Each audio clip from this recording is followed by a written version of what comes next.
बिस्मिल्लाहिर्रहमानिर्रहीम। आज हम एएस लेवल अकाउंटिंग, जिसका कोड है 9706, उसका फरवरी मार्च 2021 का पेपर 1 जो मल्टीपल चॉइस से रिलेट्स करता है उसको करने जा रहे हैं। और उसका क्वेश्चन नंबर 1 से लेके 6 ऑलरेडी रिकॉर्डेड है। आप अगर कराचीज अकेडमी के यूट्यूब चैनल पर जाएँ तो उसकी प्लेलिस्ट में फ़ोल्डर आपको मिलेगा, वहाँ आप जाकर देखें। आज हम क्वेश्चन नंबर 7 से शुरू करते हैं। विच में help a book keeper detect errors in the accounting record of the business. कि क्या चीज़ बुक कीपर जो है, अगर उसको एरर डिटेक्ट करना हो तो कौन सा जो रिकॉर्ड है बिजनेस का, वहाँ से उसको हेल्प मिलती है। अकाउंटिंग का कौन सा रिकॉर्ड उससे हेल्प करता है एरर डिटेक्ट करने में।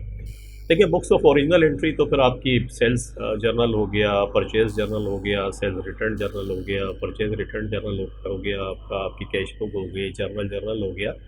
ये तमाम चीज़ों में तो आप रिकॉर्ड कर रहे होते हैं। यू नेवर नो कि आपसे मिस्टेक हुई है नहीं हुई है, इसमें मिस्टेक हो सकती है, आपको कभी भी पता नहीं चलता। ट्रायल बैलेंस आपको पता है कि ट्रायल बैलेंस क्या करता है कि वो एक्यूरेसी चेक होती है कि आपके debits are equal to credit और नहीं। तो एक तो ये कि अगर एरर डिटेक्ट करना हो तो उसमें ट्रायल बैलेंस एक इंपॉर्टेंट टूल हो सकता है। आपके इल्म में 4 चॉइस आपको दे रहा है ट्रायल बैलेंस। ये तो अपेरेंट है बिल्कुल कि ट्रायल बैलेंस जो है वहाँ क्या करते हैं, आप अर्थमेटिकल एक्यूरेसी चेक करते हैं डेबिट्स एंड क्रेडिट्स की, वहाँ से एरर आते हैं। स्टेटमेंट ऑफ फाइनेंशियल पोजीशन तो या तो वो टाईबैक होगा या टाईबैक नहीं होगा, क्योंकि पीछे लेजर के बैलेंसेस वहाँ आ रहे होते हैं, तो वहाँ फिर एरर डिटेक्ट नहीं होता। एरर डिटेक्ट करने के लिए पीछे आना पड़ता है, तो ये भी इनकरेक्ट हो गया। तो 1 और 3 जो है वो इनकरेक्ट है। 2 के अंदर आते हैं, सेल्स लेजर कंट्रोल अकाउंट क्या होता है। ठीक है, सेल्स लेजर कंट्रोल अकाउंट ये होता है, एक होता है sales ledger account. Sales ledger account का मकसद है ट्रेड रिसीवेबल का individual ledger. Say for example you have 30 और 40 customers to whom you sell goods. आप उन्हें माल बेचते हैं, तो इंडिविजुअल जो उनके रिकॉर्ड्स आप रख रहे होंगे वो कहलाएगा सेल्स लेजर अकाउंट्स। लेकिन जब कलेक्टिवली आप जो लेजर बना रहे होते हैं उन सबको मिला के एक जगह लेकर जाते हैं, उसे सेल्स लेजर कंट्रोल अकाउंट कहते हैं। ये कंट्रोल अकाउंट टाईबैक होना चाहिए सब्सिडियरी रिकॉर्ड से, जो आपके इंडिविजुअल कस्टमर्स हैं उनके रिकॉर्ड से। अगर ये टाईबैक नहीं होता है तो इसका मकसद है देयर इज़ एन एरर, के एरर है। तो इसका मकसद है सेल्स लेजर कंट्रोल अकाउंट ये भी एरर डिटेक्ट करने के अंदर हेल्पफुल होता है कि यहाँ से हमें पता चलता है कि इंडिविजुअल लेजर हमारे सही है या नहीं है। तो क्वेश्चन नंबर 2 एंड 4 जो मैंने आपको समझाया वो राइट चॉइस है। तो ये सी अगर आप देखें तो इसमें 2 एंड 4 लिखा हुआ है, तो 2 एंड 4 का मकसद है सी चॉइस 7 के अंदर आपकी राइट चॉइस है। क्वेश्चन नंबर 8 में आते हैं, the closing balance on a purchase ledger control account is $163,762।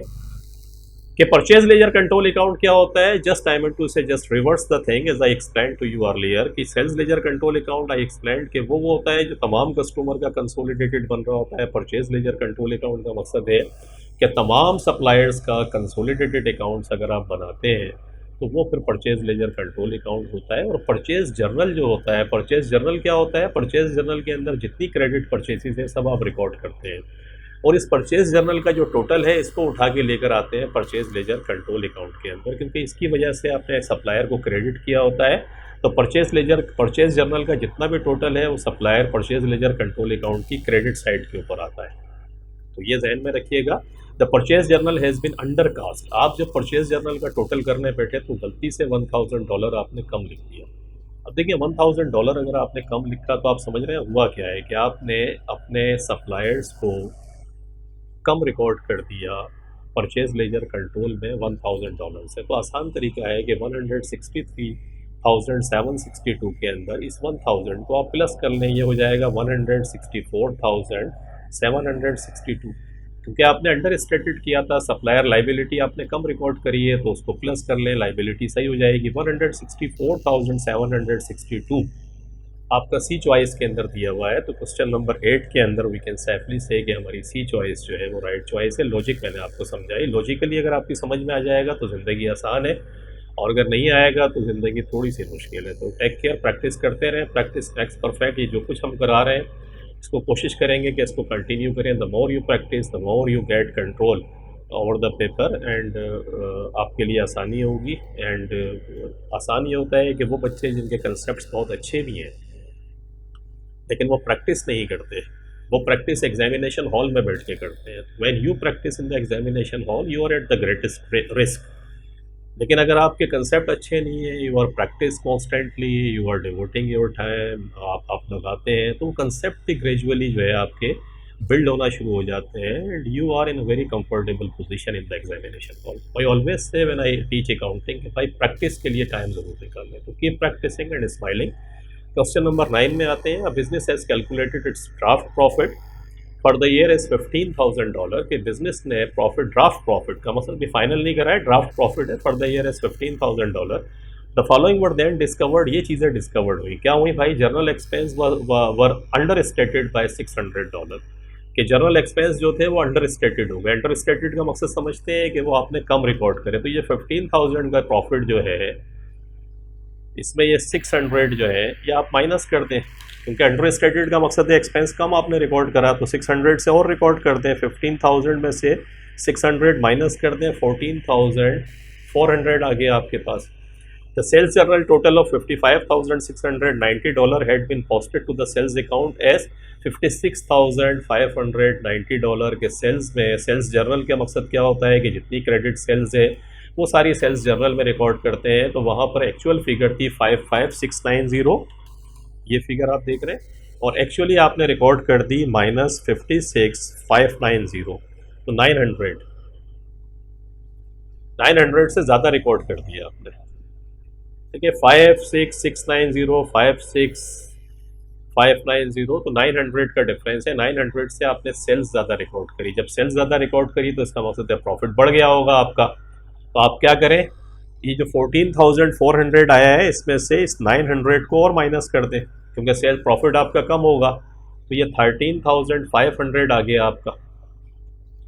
आगे आए, repairs to vehicle of $1,100 had been entered in the vehicle at cost account के आपका रेपियर जो था, एक्चुअली रेपियर क्या करता है, इनकम स्टेटमेंट में जाता तो इनकम को कम करता, वो तो करा नहीं आपने आपसे व्हीकल अकाउंट उसको एसेट बना दिया आपने, और वो प्रॉफिट पूछ रहा है, प्रॉफिट पे इम्पैक्ट क्या होगा, तो ये जो 1100 है इसको भी माइनस कर दें आप, क्योंकि जब आप सही करेंगे प्रॉफिट को तो ये भी माइनस होगा, तो ये 12,400 आपके पास आता है। The salaries account included traveling expenses of 2,400 paid to a salesman. The salaries account included traveling expense के सेल्स अकाउंट के अंदर, सैलरीज अकाउंट के अंदर एक ट्रैवलिंग एक्सपेंस है 2,400 का जो एक सेल्समैन को पे किया। एक्चुअली होना ये चाहिए था कि सैलरीज एक्सपेंस को अलग कर देते आप और ट्रैवलिंग एक्सपेंस को अलग कर देते, लेकिन any how the broader concept is that कि दोनों एक्सपेंस है, तो एक्सपेंस तो आपने रिकॉर्ड कर दिया, तो इसका मतलब प्रॉफिट पर तो कोई इंपैक्ट नहीं पड़ेगा। एक अकाउंट से दूसरे अकाउंट में आप रिकॉर्ड कर देंगे तो प्रॉफिट पे इसका कोई इंपैक्ट नहीं है, तो ये तो कट गया यहाँ से। जो एक्चुअल प्रॉफिट, करेक्टेड प्रॉफिट है आपका वो $12,400 है, और ये $12,400 चॉइस ए के अंदर आपको दिया हुआ है, तो वी कैन सेफली से कि हमारी जो चॉइस ए है वो फिर राइट चॉइस होती है हमारी। क्वेश्चन नंबर 10 के अंदर आते हैं। 9 की फिर आपने देखा कि ये हो गई। 10 में आते हैं, sole trader maintains a provision for doubtful debts at 5% of trade receivable, कि वो trade receivable, as I told you start के अंदर जब पेपर स्टार्ट हुआ था कि प्रूडेंस कंसेप्ट है, कंजर्वेटिज्म के कंपनी जो है वो ये कहती है कि जो भी ट्रेड रिसीवेबल है but we have to receive from our customers, the man what I mean to say give you this amount, they may be bankrupt. So in that case, the company maintains a policy. Here the policy is 5% of trade receivable will be recorded as a provision for doubtful debts. So provision for doubtful debts at the start of the year was $2,750. ये provision for doubtful debts तो देखिए business चल रहा है तो continue आप record कर रहे होंगे, तो लेजर में ये बैलेंस पड़ा होगा आपका। इसका सिंपल लॉजिक याद रखिएगा कि जो आप कैलकुलेट करेंगे फिगर, अगर फिगर ऑलरेडी पहले से आपके पास ज़्यादा पड़ी हुई है तो फिर इसका मतलब है प्रॉफिट है, और अगर पहले से फिगर कम है और आपको ज़्यादा चाहिए तो फिर ये नुकसान होगा। सिंपल लॉजिक है कि आपको एक्सपेंस रिकॉर्ड करना है, आपने पहले ही एक्सपेंस ज़्यादा रिकॉर्ड करा हुआ है, आपके पास प्रोविज़न का बैलेंस ज़्यादा है, तो डेफिनेटली पिछले सालों में आपने ज़्यादा हिट ले ली तो अब प्रॉफिट हो जाएगा, और पिछले साल का बैलेंस कम है और इस साल आपको ज़्यादा चाहिए तो डिफरेंस आप निकाल के प्रोविज़न फॉर इनकम स्टेटमेंट को डेबिट करेंगे, प्रोविज़न फॉर डाउटफुल डेट्स को क्रेडिट करेंगे। इसके ऊपर मेरे कुछ लेक्चर्स हैं, अगर आप क्राचिंग्स एकेडमी की वेबसाइट, आप क्राचिंग्स एकेडमी की आप यूट्यूब चैनल पर जाएं तो उसके प्लेलिस्ट में इनरिकवरेबल डेट्स के ऊपर 2-3 मैंने लेक्चर रिकॉर्ड कराए हैं। अगर वो जाकर आप देख लें तो आपकी ज़िंदगी बहुत आसान हो जाएगी और आपको ये वाला जो कंसेप्ट है बहुत आराम से समझ में आएगा। एनी हाउ हम आगे बढ़ते हैं। The following information is available at the end of the year. Trade receivable जो था 37,500 एंड के अंदर था, और irrecoverable debts written off during the year. अब जो ड्यूरिंग द ईयर जो इनरिकवरेबल डेट्स जो हुए हैं इसमें आप कंफ्यूज नहीं होइएगा, ये ड्यूरिंग द ईयर कह रहा है, इसका मकसद है इसका इम्पैक्ट यहाँ आ चुका है, आप इसको माइनस करने नहीं बैठ जाइएगा, क्योंकि ड्यूरिंग द ईयर आपने क्या एंट्री पास करी होगी, इररिकवरेबल डेट्स को डेबिट करके ट्रेड रिसीवेबल को क्रेडिट कर दिया होगा। ये ट्रेड रिसीवेबल के लेजर से जब फिगर आई है तो इसका मतलब है इसका इम्पैक्ट आ चुका है। तो आप सिंपल एक काम करें आसान, ये 37,500 का 5% आप निकाल लें, तो ये 1875 बनता है। ये 1875 आपका बनता है और आपके पास पड़ा हुआ क्या है शुरू में, देखिए 27, आपके पास ऑलरेडी ज़्यादा बैलेंस पड़ा हुआ है। कितना पड़ा हुआ है? 2750। ये 2750 अगर मैं इसमें से माइनस करूं तो इसका मकसद है इस साल मुझे जो फ़ायदा होगा 875 से मेरा प्रॉफिट इंक्रीज होगा। क्यों? लॉजिक ये है कि मुझे चाहिए है टोटल, मैं मेरा एक्सपेक्टेशन ये है कि मेरे पास जो 37,500 के डॉलर के ट्रेड रिसीवेबल है, द कस्टमर जो जो जिनसे मुझे पैसा लेना है, उनका 5% आई एम एक्सपेक्टिंग कि मुझे नहीं मिलेगा, वो बनता है 1875। और ऑलरेडी मैंने देखा लेजर के अंदर तो पड़ा हुआ है 2750, तो ज़्यादा ऑलरेडी पड़ा हुआ है, ज़्यादा पड़ा हुआ है। तो प्रीवियस ईयर्स के अंदर मेरा जो प्रोविज़न था वो मैंने ज़्यादा प्रोवाइड किया है अपनी बुक्स में, तो प्रोविज़न को मैं रिवर्स करूँगा। क्या करूँगा? रिवर्स करूँगा। जब प्रोविज़न रिवर्स होता है तो याद रखिएगा वो प्रॉफिट होता है, और प्रोविज़न क्रिएट करते हैं तो फिर वो क्या होता है? एक्सपेंस होता है। This is very important point. तो $875 से पूछता क्या है, what is the effect on the profit. ये बताएं प्रॉफिट के ऊपर इफेक्ट क्या होगा for the year due to the change in provision for doubtful debts. के इस प्रोविजन फॉर डाउटफुल डेट्स के चेंज का प्रॉफिट पे क्या इम्पैक्ट होगा। तो हमने देखा कि इंक्रीज बाय $875 के $875 से इंक्रीज हो जाएगा। तो क्वेश्चन नंबर 10 के अंदर वी कैन सेफली से कि चॉइस सी जो है हमारी वो राइट चॉइस है। क्वेश्चन नंबर 11 में आते हैं। Isarba has a financial year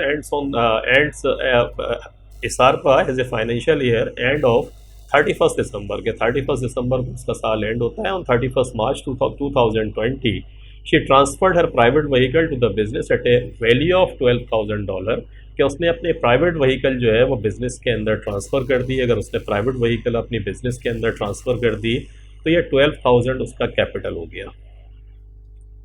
her profit for the year ended 31 December 2020 was $7,800। उसका जो प्रॉफिट था वो $7,800 था। प्रॉफिट आपको पता है कि कैपिटल के अंदर जमा होता है, तो आप प्रॉफिट को प्लस कर दें। 12,000, 7,800, 19,800। उसके बाद कहता है हर कैश ड्राइंग्स अमाउंटेड टू $8,000। उसकी जो कैश ड्राइंग थी वो $8,000 थी, तो इसमें से लेस कर दें ड्राइंग $8,000।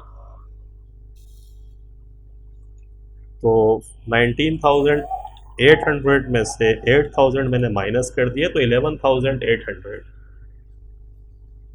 उसके बाद कहता है she also to goods for her. अच्छा, उसके बाद कहता है कि depreciation of $900 had been provided on the vehicle के डेप्रिसिएशन जो है वो व्हीकल पे $900 का प्रोवाइड किया। तो देखिए ये बड़ा सिंपल है, इसको याद रखिएगा। ऑलरेडी उसने प्रॉफिट की फिगर आपको दे दी है, तो डोंट गेट कंफ्यूज होने की ज़रूरत नहीं है। इस प्रॉफिट के अंदर ये डेप्रिसिएशन का इम्पैक्ट आ गया है, तो इसको इग्नोर कर दीजिएगा क्योंकि इस 7,800 के अंदर इसका इम्पैक्ट शामिल है, तो इसको इग्नोर कर दें। उसके बाद she also to goods for her own use with the cost price of $1,000 and a selling price of $2,000 कि उसकी सेलिंग प्राइस 2,000, लेकिन जब भी ऑनर निकालता है तो हमेशा कॉस्ट माइनस कीजिएगा, सेलिंग प्राइस नहीं कीजिएगा। तो गुड्स फॉर पर्सनल यूज़ $1,000, तो ये $10,800 आपके पास आता है जो बचता है। आगे कहता है what was the increase in Isarba's capital account balance in the year ended 31 December 2020। ये बताएं इसारबा के कैपिटल अकाउंट में कितना इजाफा हुआ। तो इसारबा के कैपिटल अकाउंट में इजाफा कितना हुआ, मैं आपको इसीलिए पूरा स्टार्ट से लेके चला कि मैंने आपको बताया कि 12,000 का इसका कैपिटल था, मोटर व्हीकल इसने ट्रांसफ़र करी तो वो इसका कैपिटल हो गया, प्रॉफिट इसको मिलेगा वो प्लस कर दें, ड्राइंग इसकी हुई है माइनस कर दें, डेप्रिसिएशन को इग्नोर कर दें क्योंकि ऑलरेडी वो प्रॉफिट में इंक्लूड है, और जो गुड्स इसने ली हैं उसकी कॉस्ट प्राइस पे ली है क्योंकि वो भी इसके कैपिटल को कम करेंगे, ड्राइंग है वो एक तरीके से, तो वो माइनस कर दें, जो आएगा 10,800। और ये 10,800 जो है डी चॉइस के अंदर आपको दिया हुआ है, तो वी कैन सेफली से कि हमारी जो डी चॉइस है क्वेश्चन नंबर 11 के अंदर वो राइट चॉइस है। क्वेश्चन नंबर 12 में आते हैं। Eight the end of his first year of trading, पहले साल ट्रेडिंग का था, the trader lost all of his inventory in A fire कि तमाम इन्वेंट्री उसकी एक फायर में ख़त्म हो गई। और लॉस कर दी उसने। He knows the value of sales and purchases, उसे सेल्स और परचेजेस की वैल्यू पता है। And wishes to calculate the value of the inventory lost, और वो कैलकुलेट करना चाहता है कि इन्वेंट्री लॉस्ट कितनी हुई है। तो विच रेशो शुड यू यूज़, कौन सी रेशो वो यूज़ करेगा? तो उसे अगर इन्वेंट्री की वैल्यू मालूम करनी है तो इनकम स्टेटमेंट का फॉर्मेट क्या होता है? सेल्स है, सेल्स में से लेस करते हैं cost of sales. Cost of sales क्या होती है? ये तो फर्स्ट ईयर ऑफ ट्रेडिंग है तो इसमें ओपनिंग आएगी नहीं। परचेजेस की वैल्यू दी हुई है, इसमें से लेस करेंगे एंडिंग इन्वेंट्री, तो कॉस्ट ऑफ सेल्स आ जाएगी। कॉस्ट ऑफ सेल्स माइनस करेंगे तो ग्रॉस प्रॉफिट आ जाएगा। तो ग्रॉस प्रॉफिट परसेंटेज अगर आपको दी हुई है तो ग्रॉस प्रॉफिट परसेंटेज को आप क्या करेंगे? ग्रॉस प्रॉफिट परसेंटेज कैसे निकालते हैं कि ग्रॉस प्रॉफिट को आप ऊपर रख देते हैं और सेल्स को नीचे रखते हैं। तो ये परसेंटेज अगर दी हुई है तो इसकी मदद से आप सेल्स की फिगर निकाल लेंगे। सेल्स की फिगर तो दी हुई है, ग्रॉस प्रॉफिट की मदद से फिर क्या हो जाएगा कि आपके पास ग्रॉस प्रॉफिट परसेंटेज आपके पास है तो सेल्स के ऊपर उसे अप्लाई करें, ग्रॉस प्रॉफिट की फिगर आ जाएगी। इसको रिवर्स अगर हम कैलकुलेट करना शुरू करेंगे तो फिर हम ये जो इन्वेंट्री लॉस्ट हुई है इसकी फिगर हम रिवर्स वर्किंग करके पहुंच जाएंगे। ये जो प्रॉफिट मार्जिन है इसके अंदर तो एक्सपेंसेस शामिल हो जाते हैं, तो ये तो वैसे ही इनकरेक्ट है। ट्रेड पेएबल टर्नओवर, तो फिर वो पेएबल कितनी दफ़ा आपने पे करा ये फिर अलग चीज़ हो गई। और ट्रेड रिसीवेबल टर्नओवर के कितनी दफ़ा आपको पैसा मिला, तो ये तीनों इररिलेवेंट हैं। जो असल चीज़ है gross profit percentage, gross margin अगर यूज़ करें आप तो ग्रॉस मार्जिन की मदद से ग्रॉस प्रॉफिट आ जाएगा और वहाँ रिवर्स वर्किंग करके जो इन्वेंट्री लॉस हुई है उसको आप कैलकुलेट कर सकते हैं। तो क्वेश्चन नंबर 12 के अंदर वी कैन सेफली से कि हमारी राइट चॉइस ए चॉइस बनती है। हम इस लेक्चर को यहीं स्टॉप करते हैं। और जो मैंने प्रैक्टिस करवाई है आपने देखा, इसका आसान तरीका ये है कि इन क्वेश्चंस को जो मैं करवा रहा हूँ इसको लेक्चर देखें पहले, लेक्चर उसके बाद बंद कर दें इसको, फिर खुद से करें इन क्वेश्चंस को इन्हीं कंसेप्ट्स को यूज़ करके एंड चेक योर कंसेप्ट कि whether you are I mean to say selecting the right choice by yourself or not. If there is something wrong कि you are not I mean to say your concepts are not clear, you are not getting at the right choice, then what's the logic? Listen to the lecture again and see what's happening. Still if you have a problem then write to me in the comments column, then I'll be explaining the things to you as well. So take care, अपना बहुत ख्याल रखिएगा। मिलते हैं अगले lecture के साथ। Thank you very much for watching the video. अल्लाह हाफिज़।